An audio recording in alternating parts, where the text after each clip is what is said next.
There's a quiet realization that comes at some point, that much of what disturbs you isn't as random as it feels. Words linger longer than they should. Small moments echo in your mind. Reactions rise before you've had time to think. You try to stay composed. You tell yourself it doesn't matter, but something still gets through.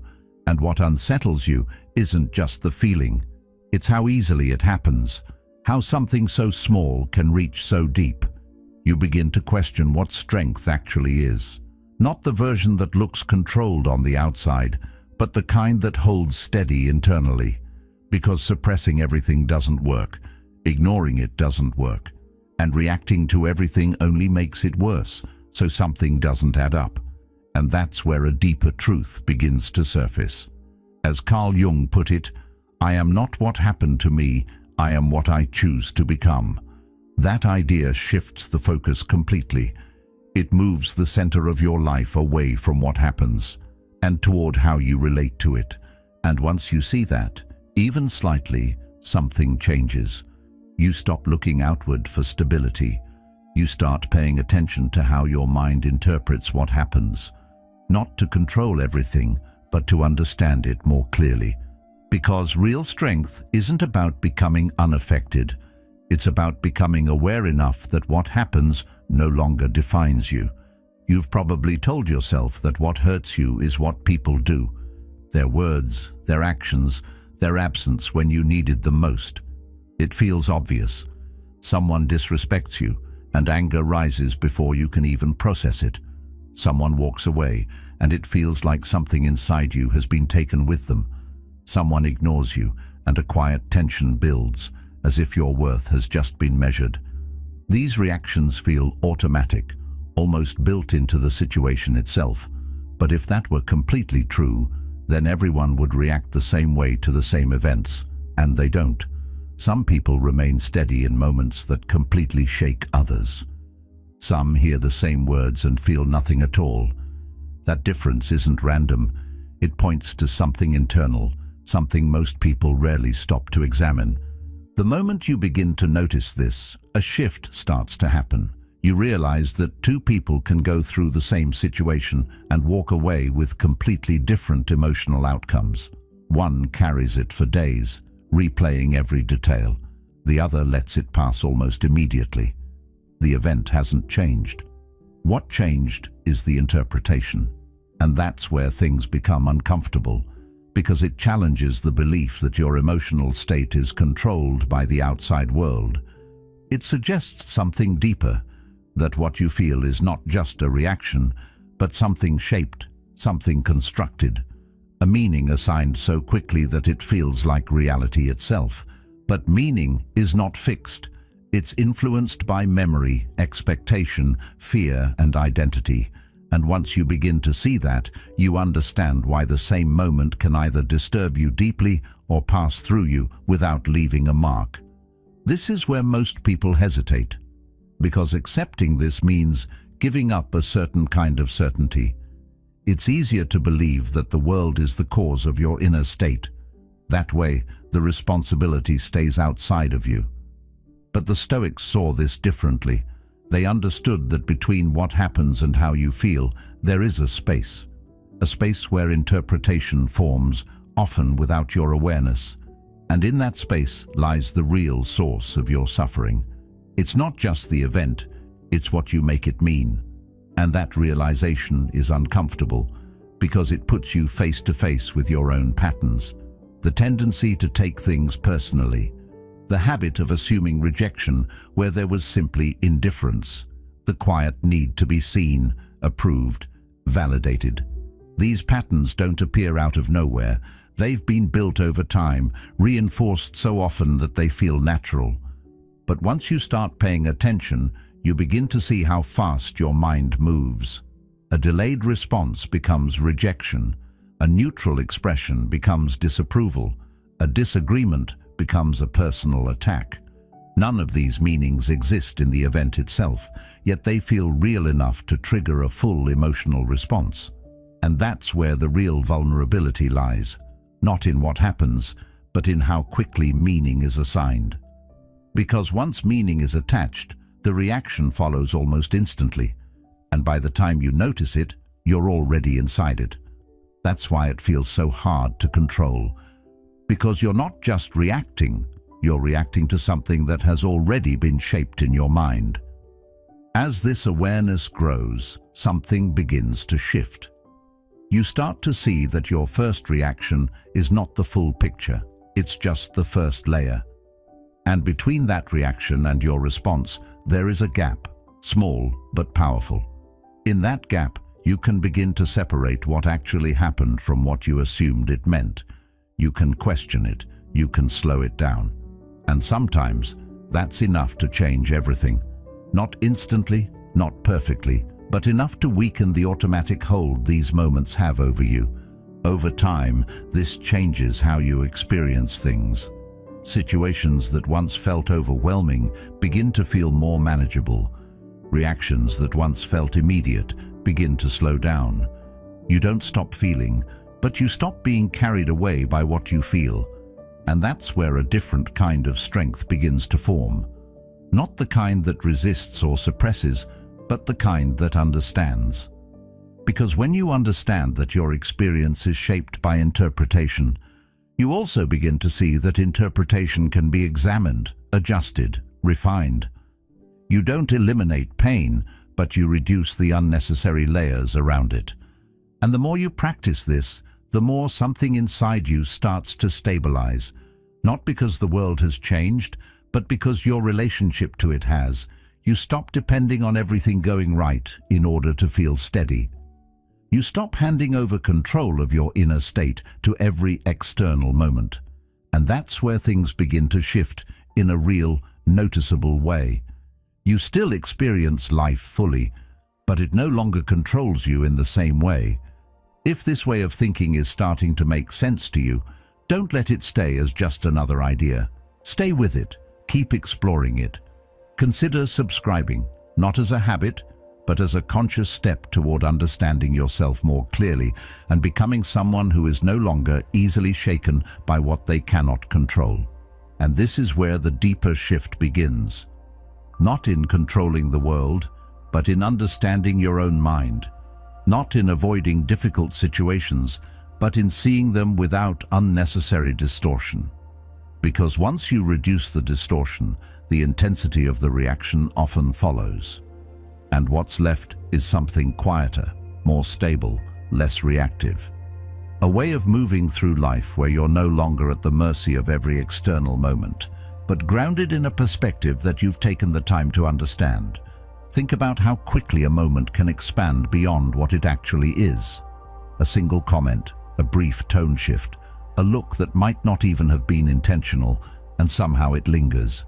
It follows you into the next hour, the next conversation, sometimes even the next day. On the surface, it seems small, almost insignificant, yet the effect it creates feels anything but small. There's a weight to it, a kind of emotional residue that doesn't match the size of the event itself. And that mismatch is where something important begins to reveal itself. Because if the moment was truly as small as it appeared, it wouldn't stay with you the way it does. Something else is happening beneath it, something that doesn't belong entirely to the present.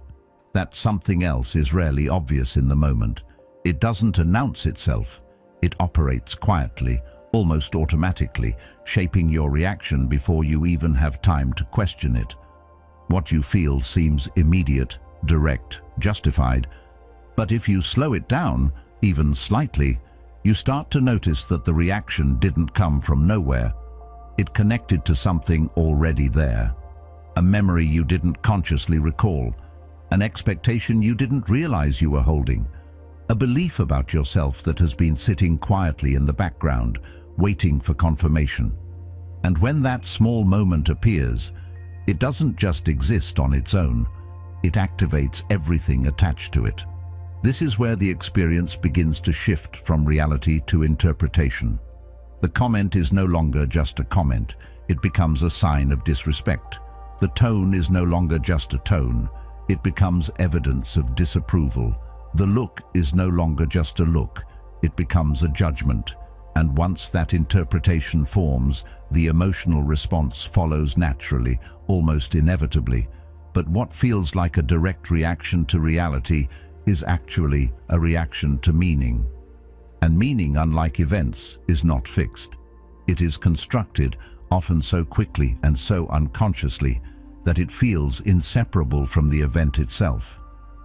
As this process continues, it becomes easier to see why certain moments affect you more than they logically should. It's not because you're overly sensitive or lacking control.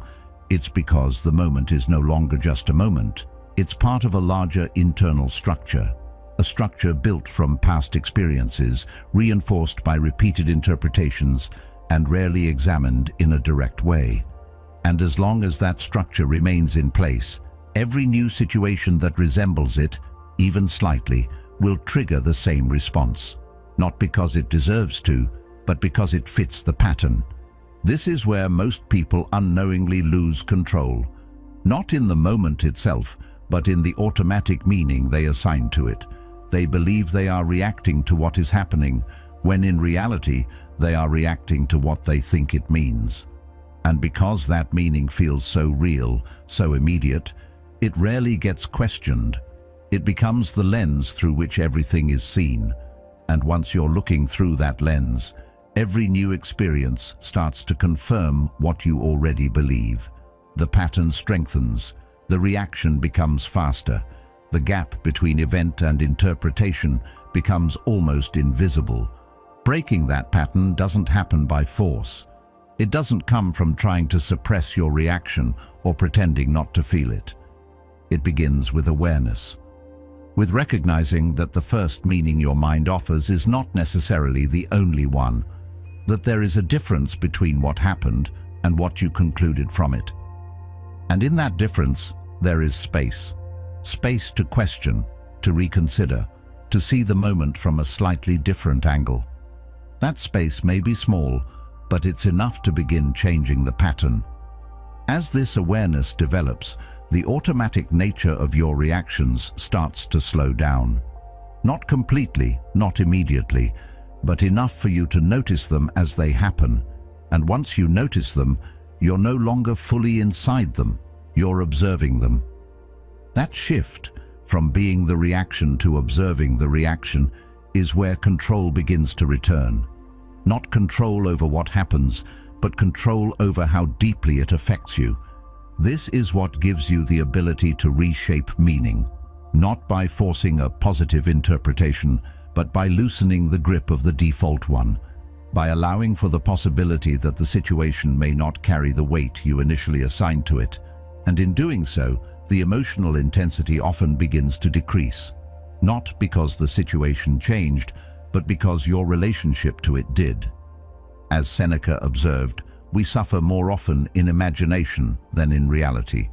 That line doesn't dismiss real pain. It reveals how much of that pain is shaped by the stories we attach to it. And once you begin to see those stories for what they are, not fixed truths but interpretations, you start to reclaim something that was always there, but rarely used with intention, the ability to see differently, and in seeing differently, to experience differently. There's a point where all of this stops being just an idea and starts becoming something you practice. Not occasionally, not when it's convenient, but consistently, because understanding that your interpretation shapes your experience is one thing, but applying that understanding in real time is something else entirely. This is where Stoicism shifts from something you agree with to something you actually do. It becomes training. Quiet, internal training that doesn't rely on perfect conditions, but on repetition, on catching yourself in the moment, on noticing when your mind begins to drift into exaggeration, assumption, or distortion, and choosing to bring it back. Not forcefully, not aggressively, but deliberately. That distance is where clarity begins. Not the kind of clarity that eliminates emotion, but the kind that prevents emotion from taking over completely. It allows you to see the situation with less distortion, less added meaning, less unnecessary weight. And when you see things more clearly, the emotional intensity often changes on its own. Not because you're trying to reduce it, but because you're no longer amplifying it. The mind tends to intensify what it focuses on, especially when that focus is driven by fear, insecurity, or expectation. But when you shift your focus toward what is actually present, rather than what you assume it means, the intensity begins to settle. But this kind of responsibility is also what creates stability. Because when you realize that your estimate is something you can examine, something you can question, something you can adjust, you stop feeling completely at the mercy of what happens. You begin to see that while you can't control events, you can influence how deeply they affect you. And that influence doesn't come from force. It comes from clarity, from seeing things as they are, not as they immediately feel. The challenge is that clarity is not always comfortable. In many cases, it requires letting go of interpretations that feel familiar, even if they're not accurate. It requires stepping away from patterns of thinking that have been reinforced over time, and that can feel uncertain at first. Because without those patterns, there's a moment where you don't immediately know what to think or how to react. But that moment is not a weakness, it's a space. A space where you're no longer bound by automatic interpretation, where you have the opportunity to respond differently. Most people avoid this space without realizing it. They move quickly from event to reaction, filling the gap with assumptions, judgments, and conclusions that feel solid but haven't been examined. And in doing so, they maintain a sense of certainty, even if that certainty leads to unnecessary suffering. Because uncertainty, even when it opens the door to clarity, can feel uncomfortable. It requires patience. It requires a willingness to not immediately define what something means. But when you begin to stay in that space, even briefly, something changes. You start to see how much of your previous reactions were based on interpretation rather than fact. You start to recognize patterns in your thinking that you didn't notice before. And once you recognize them, they lose some of their automatic power. They don't disappear completely, but they become visible, and what is visible can be worked with. Over time, this becomes a kind of internal discipline, not rigid, not forced, but consistent. A habit of returning to what is actually happening rather than what your mind suggests is happening. A habit of questioning your first interpretation, not to dismiss it, but to understand it more clearly. And in that process, the emotional charge that once felt overwhelming begins to feel more manageable. You don't become unaffected. You become less easily carried away. You still notice what happens. You still feel the impact. But the impact doesn't define your entire state. It doesn't dictate your next thought, your next reaction, your next decision without your awareness. And that awareness is where your stability begins to form. Because when you see clearly, you reduce the space for unnecessary suffering, not by eliminating difficulty, but by removing the layers that amplify it. And those layers are often built from interpretation, from assumption, from the habit of adding meaning before fully understanding what's in front of you. So the practice continues, not as a one-time realization, but as an ongoing process, a return to clarity, again and again. And with each return, the hold that external events have over you becomes slightly weaker. Not because the world has changed, but because the way you see it has. Clarity has a way of stripping things down to what they actually are, and that's exactly why most people resist it. Not consciously, not in a way they would openly admit, but in subtle, almost invisible ways. Because clarity removes illusion, and illusion, even when it creates discomfort, often feels safer than facing something uncertain or unfamiliar. It gives you something to hold on to, even if that something is distorted. It tells you a story that feels consistent, even if it isn't entirely true. And once that story is in place, it becomes easier to navigate the world through it, rather than questioning it every time something challenges it. This dependency doesn't always look obvious. It doesn't always appear as a clear need for approval or validation. Sometimes it's more subtle. It's the need for things to go a certain way in order for you to feel okay. The expectation that others will respond in a way that aligns with your internal standard. The quiet assumption that your environment should match your preferences. And when it doesn't, something inside shifts. Not dramatically at first, but enough to create tension. Enough to pull your attention outward, toward what you cannot control, instead of inward, toward what you can understand. As this pattern continues, it becomes familiar, almost normal. You begin to measure your internal state against external conditions without realizing it. A good interaction lifts you, a negative one lowers you. Silence creates doubt, attention creates relief, and without noticing it, your stability starts to fluctuate based on variables that are outside your influence. This is where vulnerability quietly takes root, not in the events themselves, but in the reliance on them to maintain your sense of balance. The Stoics approached this differently. They didn't try to remove emotion from their experience. They didn't aim to become indifferent in a detached, lifeless way. What they focused on was dependency. They understood that as long as your inner state depends on something external, you are exposed to it, not occasionally, but constantly, because the external world is unpredictable by nature.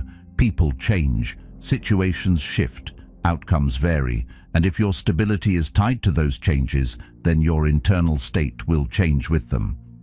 This is why they emphasize the importance of grounding yourself in what is within your control, not as a concept, but as a daily practice, a way of returning your attention to something stable, something consistent, something that doesn't fluctuate based on external behavior. And that doesn't mean ignoring the world or pretending that nothing affects you. It means recognizing where your influence begins and where it ends. It means understanding that while you can experience what happens, you don't have to be defined by it. There is a certain honesty required in this process, because it involves looking at the ways you rely on things outside of yourself, even when that reliance feels justified. It involves noticing how often your mood, your thoughts, your sense of self shifts in response to something external, and that observation can feel uncomfortable at first, not because it reveals something negative, but because it reveals something dependent, something that hasn't been fully examined. But once you begin to see it clearly, the dynamic starts to change. You realize that the instability you've been experiencing isn't coming solely from what happens around you, but from how much weight you've placed on it, from how much authority you've given it over your internal state. And that realization doesn't weaken you. It gives you a point of return, a place to begin shifting your focus back towards something that belongs to you. As Seneca observed, he who depends on himself is the happiest man. That idea isn't about isolation or rejecting connection. It's about reducing unnecessary reliance on things you cannot control. It's about building a kind of internal stability that doesn't collapse when external conditions change. And that stability doesn't come from removing emotion. It comes from understanding it, from seeing where it originates, what it attaches to, and how it moves through you. When you begin to reduce dependency, something subtle shifts. You stop waiting for things to align perfectly in order to feel steady.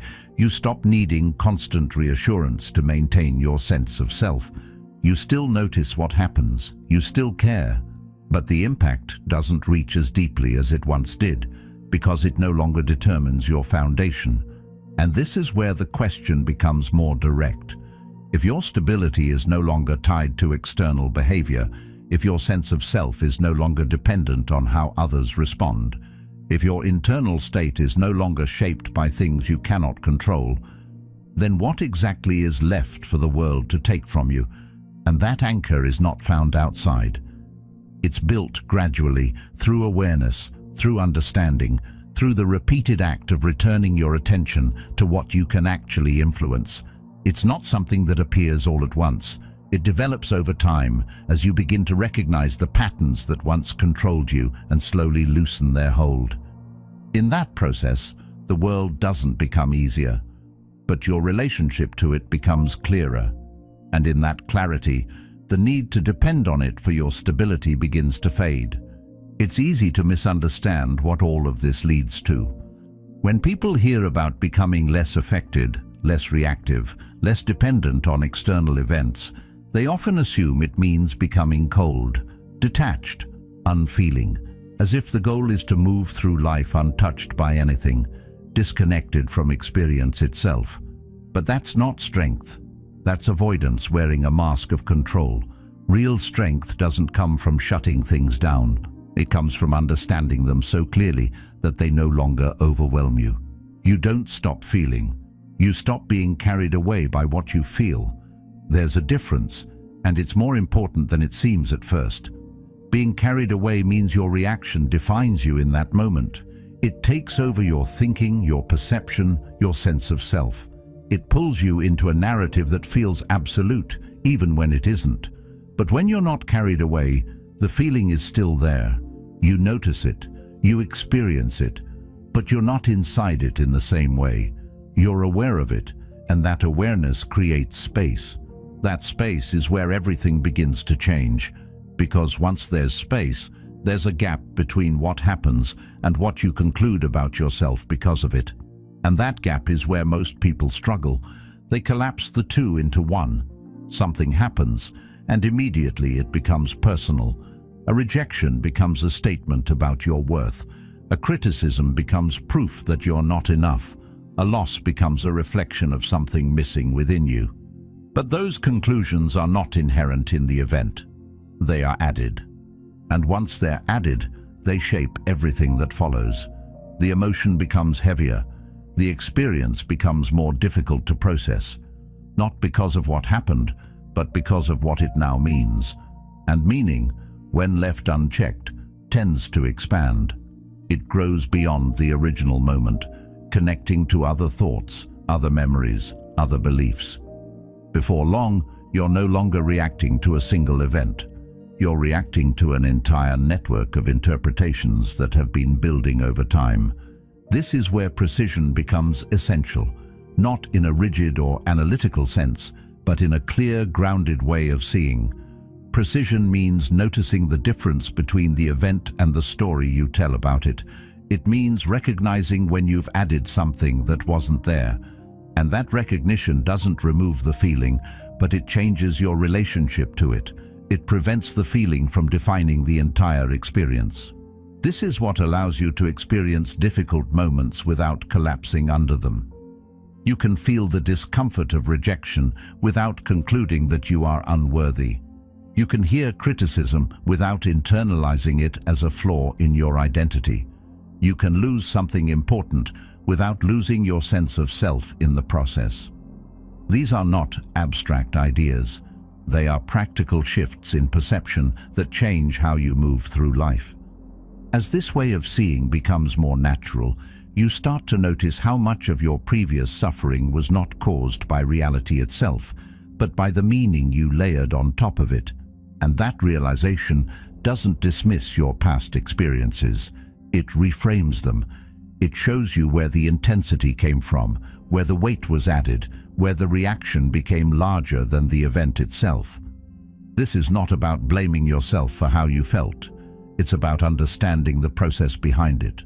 Because once you understand the process, you're no longer completely controlled by it. You can see it as it happens. You can recognize when meaning is being assigned too quickly, too heavily, too absolutely. And in that recognition, there is choice. That choice doesn't always feel obvious at first. It can be subtle, almost quiet. A moment where you pause instead of reacting immediately. A moment where you question the conclusion forming in your mind. A moment where you allow the feeling to exist without attaching it to your identity. Those moments may seem small, but they accumulate. They create a different pattern over time. And that pattern leads to a different kind of stability. Not the kind that depends on everything going well, but the kind that remains even when things don't. Because your sense of self is no longer tied to every outcome, every interaction, every moment of feedback. It's grounded in something deeper, something that isn't constantly shifting, This is where the idea becomes clearer. Strength is not about eliminating vulnerability. It's about understanding it. It's about knowing where it comes from, how it forms, and how it can be influenced. And once you understand that, vulnerability stops being something that controls you. It becomes something you can work with, something you can observe without being consumed by it. As Carl Jung pointed out, until you make the unconscious conscious, it will direct your life and you will call it fate. That line captures the essence of what's happening here. When you're unaware of how you're assigning meaning, it feels like your reactions are inevitable, like they are simply the result of what happened. But when you bring that process into awareness, it stops being automatic. It becomes visible, and what is visible can be understood. What is understood can be adjusted. Not perfectly, not instantly, but gradually. And in that gradual shift, the hold that these interpretations have over you begins to weaken. You still experience life. You still feel its impact. But you are no longer defined by every moment. You begin to move differently, not by resisting what happens, but by seeing it more clearly. Not by suppressing your reactions, but by understanding them. And in that understanding, something steady begins to form. A way of being that isn't easily shaken, not because nothing affects you, but because what affects you no longer defines you. And in that moment, everything feels immediate. The reaction rises quickly, almost before you're aware of it. There's no clear separation between what happens and how you feel about it. It blends together and you move with it. That's the default. That's how most people live, reacting in real time without ever noticing the process behind it. But once you've started to understand that there is a process, something changes, even if only slightly, even if only for a second. That second matters more than it seems, because within that brief moment, there is an opportunity, not to stop the reaction entirely, but to see it as it begins, to notice the shift instead of being fully inside it. And that noticing creates distance, not a dramatic distance, not something that removes the feeling completely, but enough to observe it, enough to recognize that what you're experiencing is not just the event, but your interpretation forming around it. This is where training becomes real, not in theory, but in practice. The ability to pause, even briefly, before fully committing to a reaction. To ask yourself what is actually happening without immediately accepting the first answer your mind offers. To look at the situation as it is, before adding meaning to it. These are small actions, almost invisible from the outside, but they change the entire internal experience. At first, this pause feels unnatural, because you're interrupting something that has been automatic for a long time. The mind wants to move quickly. It wants to complete the story, assign meaning, create a clear narrative. Pausing slows that process down, and that can feel uncomfortable. It introduces a kind of uncertainty, but within that uncertainty, there is clarity. Because you're no longer rushing to a conclusion, you're allowing yourself to see more before deciding what it means. As you continue to practice this, the pause becomes more familiar. Not longer, necessarily, but more accessible. You begin to recognize the early signs of a reaction forming. The tension, the shift in thought, the impulse to interpret quickly. And instead of moving with it immediately, you stay with it just long enough to see it clearly. That clarity doesn't eliminate the reaction, but it changes your relationship to it. You're no longer completely identified with what you feel. You're aware of it, but you're also aware of yourself observing it. And in that awareness, there is space. Space to choose how you respond. Space to question whether the meaning you're assigning is accurate.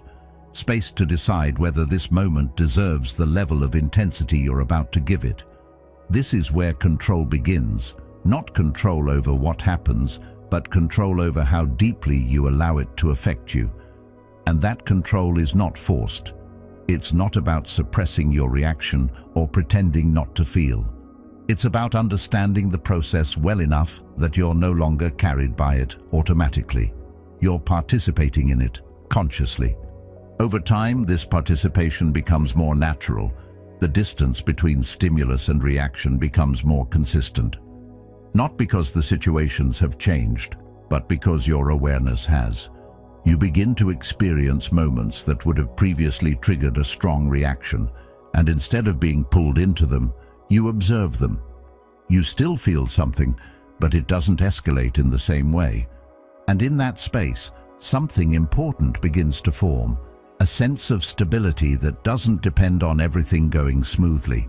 Because even when things don't go smoothly, you're not reacting in the same automatic way. You're seeing more, understanding more, choosing more deliberately. This is what creates freedom. Not freedom from difficulty, but freedom within it. The ability to experience something without being completely shaped by it. The ability to respond instead of react. The ability to remain grounded even when something unexpected happens. And that ownership changes how you move through life. You're no longer waiting for situations to be easier in order to feel stable. You're developing stability within yourself, regardless of what happens. Not perfectly, not consistently at first, but enough to notice the difference. That difference grows with practice. Each moment of awareness reinforces it. Each pause makes the next one slightly easier. Each observation weakens the automatic pull of reaction. And over time, what once felt immediate and uncontrollable begins to feel manageable. You start to trust that you can handle what arises, not because you can control it, but because you can engage with it differently. And that trust creates a quiet confidence. Not loud, not obvious, but steady. Because you've seen what happens when you slow down. You've experienced the space between event and reaction. And you've realized that within that space, there is something that cannot be easily disturbed. Something that belongs to you. At some point, without a dramatic moment or a clear line you can point to, things begin to feel different. Not in the world itself, because the world continues as it always has. People still act unpredictably. Situations still shift without warning. Words are still said, sometimes carelessly, sometimes intentionally. None of that disappears, but your relationship to it begins to change in a way that is difficult to explain until you experience it directly. It's not that you stop noticing what happens, it's that what happens no longer reaches you in the same way. There's no immediate collapse, no sudden tightening in your chest that pulls you into reaction before you've had time to think. The impulse may still appear, but it doesn't take over.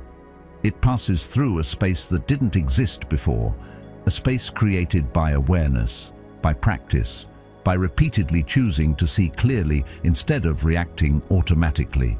And in that space, something holds, something steady, something that doesn't move as quickly as everything else around you. You begin to observe more, not in a detached or distant way, but in a grounded, attentive way. You notice what is said, but you also notice how your mind starts to interpret it. You notice what happens, but you don't immediately decide what it means. There's a delay, a brief moment where things remain open instead of being instantly defined. And that openness changes everything. Because once something is defined too quickly, it becomes fixed. But when you allow it to remain open, you give yourself room to see it more accurately. This shift is quiet. It doesn't announce itself. It doesn't feel like a breakthrough. It feels like a gradual settling, a reduction in unnecessary tension, a sense that you don't need to respond to everything with the same urgency as before.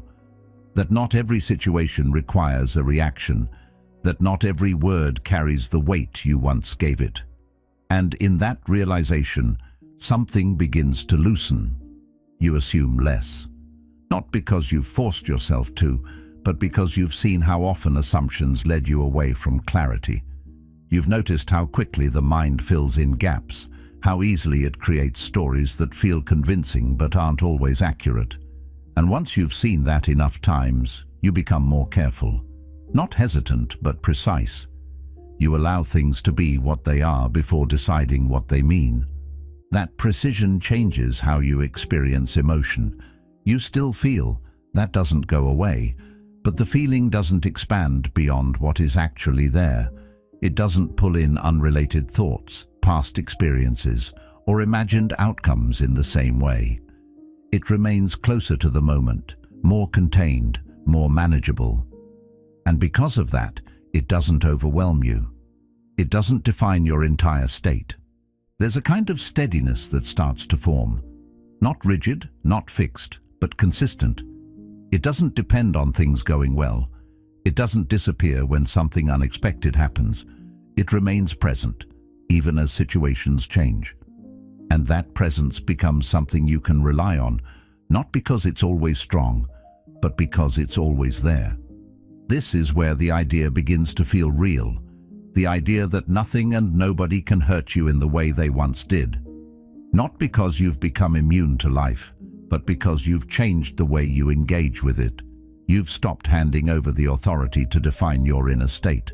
You've stopped allowing external moments to determine how you see yourself, how you feel about yourself, how you respond. That authority returns to you gradually, not all at once, not in a single decision, but through repeated moments of awareness. Each time you pause instead of reacting immediately, you take a small part of it back. Each time you question an interpretation instead of accepting it automatically, you strengthen that return. And over time, those small moments accumulate. What changes is not just how you respond, but how you see yourself within those responses. You no longer feel like someone who is constantly at the mercy of what happens. You begin to see yourself as someone who participates in the experience rather than being defined by it. And that shift, subtle as it is, changes everything. Because once you see yourself that way, it becomes harder for external events to take that sense of stability away. They can still affect you. They can still create moments of discomfort, frustration, even pain. But they don't reach the same depth. They don't disrupt the foundation in the same way. As Marcus Aurelius reflected, you have power over your mind, not outside events. Realize this, and you will find strength. That strength is not loud. It doesn't need to prove itself.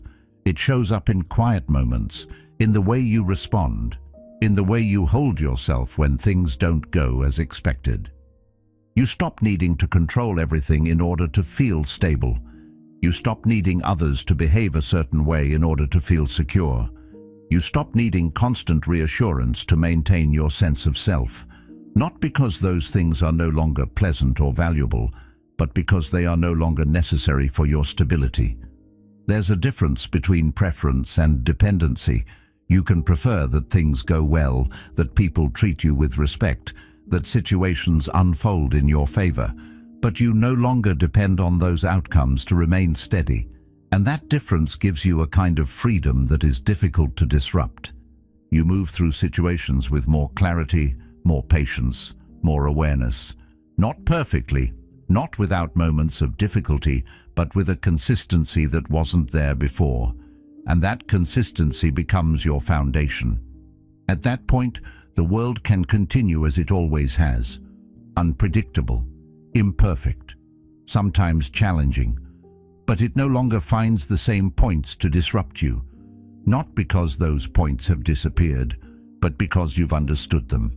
You've seen how they form, how they operate, how they can be influenced. And once you understand something at that level, it loses some of its power.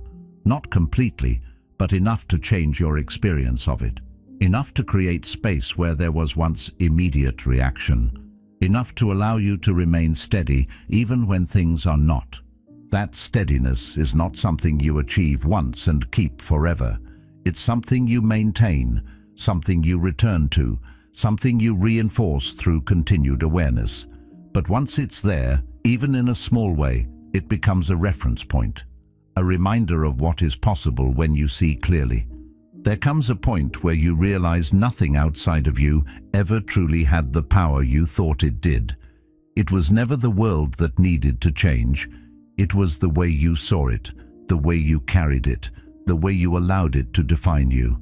And once that shifts, even slightly, you begin to move differently, calmer, clearer, harder to shake. Not because life got easier, but because you did. If this spoke to something real in you, don't stop here. There's another video on your screen right now that will take you even deeper into this path. Watch it and keep building that inner stability step by step. And truly, thank you for being part of Stoic Journal.